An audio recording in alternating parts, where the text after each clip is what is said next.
Bonjour, aujourd'hui diagnostic d'un démarreur. Alors c'est quoi un démarreur sur la voiture, hein? Tout le monde le sait, quand on tourne la clé, ça démarre. Alors, il est constitué de quoi? Il y a ici un solénoïde, d'accord, sur lequel vient se brancher le plus 12 volts, grosse section venant de la batterie, hein, c'est là-dedans que passe toute la puissance. Ici c'est l'arrivée, c'est la commande du démarreur. Et d'un bloc moteur. Le bloc moteur, c'est lui qui donne la puissance pour démarrer le moteur avec le pignon qui est ici, qui va engrainer sur le volant moteur. Alors, le fonctionnement. Première chose, la masse. La masse vient du moteur, donc il y a un câble de masse qui arrive ici de forte section. Le 12 volts est toujours alimenté. Lorsque vous tournez la clé, vous envoyez une impulsion 12 volts ici, qui va faire bouger l'intérieur du solénoïde. Le solénoïde, c'est quoi? C'est exactement comme un électroaimant. Voilà. Avec dedans un fer, une ferrite. Lorsque vous allez amener le courant, cette ferrite va reculer. En reculant, il y a une fourchette devant, ici, qui va faire donc un mouvement de balancier. J'envoie du courant, ça recule, ça fait un balancier. Ce balancier va faire quoi? Va avancer le pignon. Première étape, le pignon qui est ici va avancer. Le pignon va avancer et s'engrainer directement avec le volant moteur. Une fois que le solénoïde a complètement reculé et donc a avancé ce pignon moteur, au fond du solénoïde, il y a un contact qu'on voit pas bien. C'est exactement comme un coupe-circuit.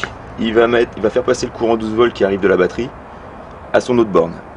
Et donc va alimenter directement le moteur.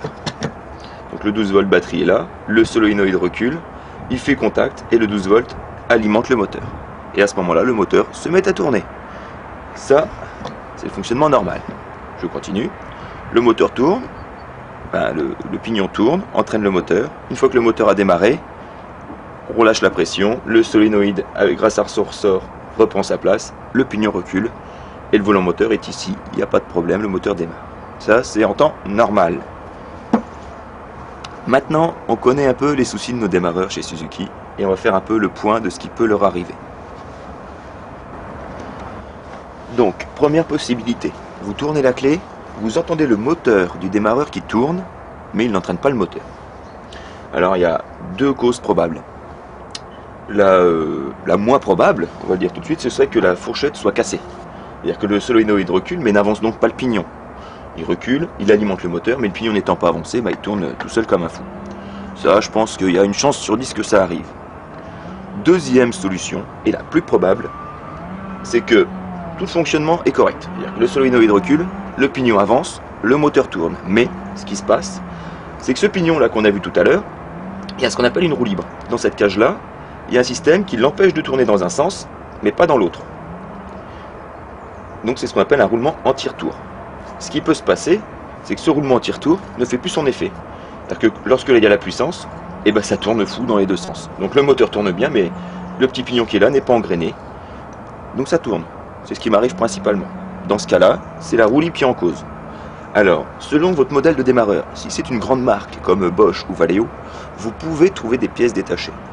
Par contre, si vous avez déjà fait changer votre démarreur, ou quelqu'un d'autre l'a déjà fait pour vous, une seconde monte style est là, et on ne trouve plus les pièces détachées.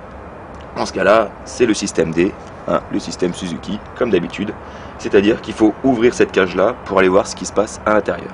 C'est ce qu'on va faire dans 5 minutes. Deuxième problème, qui est assez courant, c'est que lorsque vous tournez votre clé, on entend le démarreur qui claque, mais il ne tourne pas. Dans ce cas-là, c'est très souvent un problème électrique. C'est-à-dire que lorsque votre démarreur claque, c'est-à-dire que le solénoïde recule, le pignon avance, mais le moteur ne démarre pas. L'origine électrique peut venir de deux choses. La première, ce qui m'est déjà arrivé, c'est à l'intérieur du solénoïde. Dans cette partie-là, le contact ne se fait pas entre les deux. Pour tester, démarreur en place sur la voiture, vous alimentez, il suffit de chanter, il y a du 12 volts là je vous rappelle, vous alimentez ici, ça claque.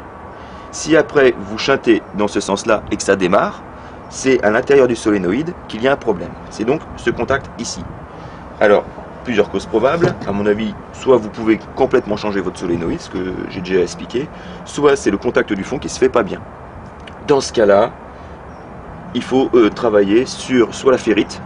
Moi, ce qui s'est passé, c'est qu'elle était tellement marquée au départ que le trou était creusé. j'ai tout limé et j'ai retesté, j'ai raccourci un peu le ressort et ça a fonctionné. C'est pas ce qu'il y a de mieux, hein, mais ça peut fonctionner. Pareil, j'ai dû légèrement usiner la fourchette pour qu'il puisse reculer un peu plus. Donc ça fonctionne plus ou moins. Donc là, c'est la première origine électrique, c'est la commande du moteur.